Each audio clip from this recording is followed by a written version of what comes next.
পড়শি সবাই বলে প্রিয়া তোমার বিয়ে, বধূ সেজে বসে আছো গায়ে হলুদ দিয়ে। কালকে তোমায় তুলে দিবে অন্য ছেলের হাতে, সেই দেখাটা দেখতে তোমায় আসবো বরের সাথে।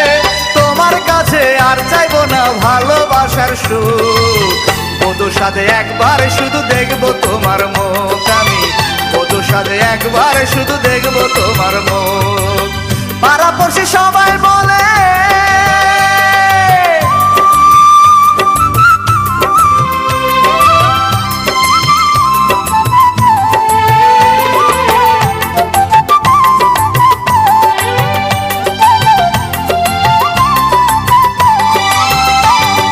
কাফন ছাড়া দাফন করে আমার ভালোবাসা, এক নিমিষে ভেঙে দিল মনের যত আশা।